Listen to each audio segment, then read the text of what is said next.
भाई साहब आपको नमस्कार। ये बताएं कि जयंती आप कब मनाते हैं और क्या-क्या करते हैं इस जयंती पर्व पे आप? सबसे पहले आपको नमस्कार, नमो बुद्धाय। और इस साथ साथ जो समाज के शुभचिंतक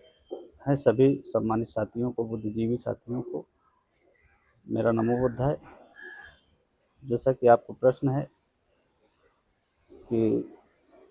जयंती क्यों मनाई जाती है, इस संबंध में सबसे पहले महापुरुषों के चरणों में चरण वंदन करते हुए सम्मानित साथियों, जयंती तो हम यूँ कहेंगे कि जो भी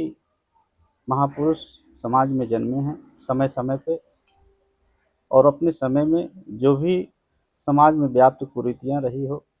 या समाज में और असंगतियाँ रही हो या समाज के ऊपर हो रहे अन्याय अत्याचार रहे हों, किसी भी तरह का जुर्म जाति कह लीजिए जो भी रहा है, उनसे जो अपना समय निकाल करके अपने परिवार से समय निकाल करके समाज की लड़ाई लड़ने के लिए आगे बढ़ा है। और ऐसे ही महापुरुषों से प्रेरणा लेने के लिए, क्योंकि ये एक समय के लिए नहीं है, जो सोच है महापुरुषों की, जैसे संत रविदास जी ने कहा कि ऐसा चाहूँ राज में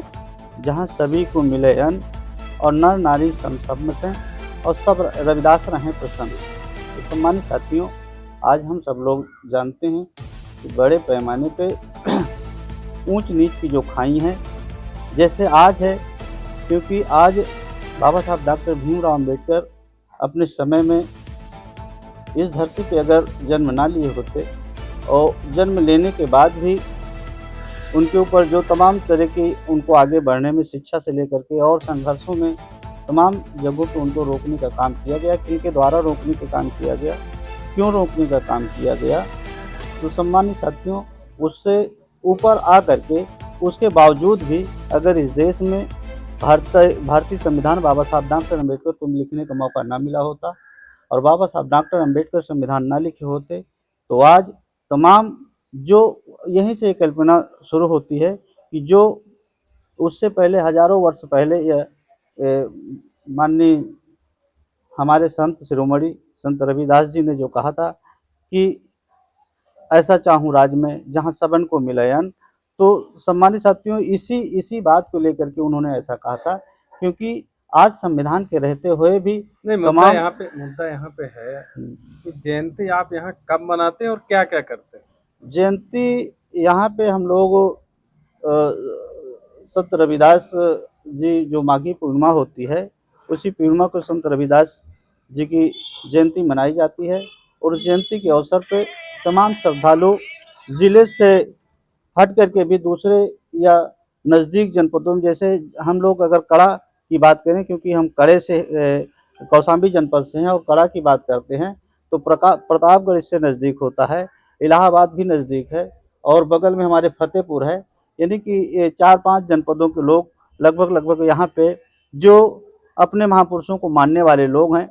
जो संत रविदास को मानने वाले लोग हैं, वो लोग यहाँ पे आते हैं और माघी पूर्णिमा के दिन यहाँ पे आते हैं और अपने महापुरुष के चरणों में माला फूल कर करके यहाँ पे जयंती मनाने का काम करते हैं।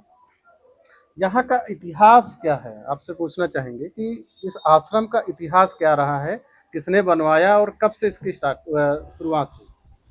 सबसे पहले आपने इतिहास के बारे में पूछा है। इसका बहुत ही गौरवशाली इतिहास है। लोगों का मानना है, लोगों की आस्था है कि संत रविदास जी बनारस से जब हर जगह पर प्रचार प्रसार के लिए निकले, तो एक समय ऐसा था कि रविदास जी स्वयं यहाँ पर आए थे और गंगा के किनारे भजन पूजन करने के बाद जो है यहाँ पर विश्राम किए थे। तभी से ये स्थान जो है गंगा के किनारे, ऐसा आप कहीं नहीं देखेंगे कि गंगा के किनारे इस तरह से रविदास जी आकर के भजन पूजन किए हों। रविदास जी बहुत ही तन्मय से लगे हुए माँ गंगा के भक्त थे। और जो लोग रविदास के इतिहास के बारे में जानते हैं, रविदास जी ने जो बात कही थी कि मन चंगा तो कटौती में गंगा, बनारस में ब्राह्मणों ने उनको गंगा स्नान करने से भी रोका था।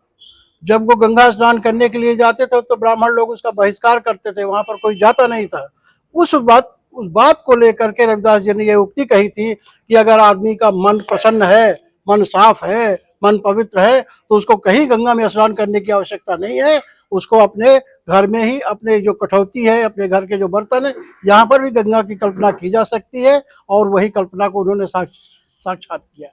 तो तब से मुझे जहाँ तक याद है कि ये बात 70 के दशक की बात है, जब मैं पढ़ा करता था, सैनिक इंटर कॉलेज में पढ़ा था मैं। हमारे बुजुर्ग लोग, हमारे पिताजी थे,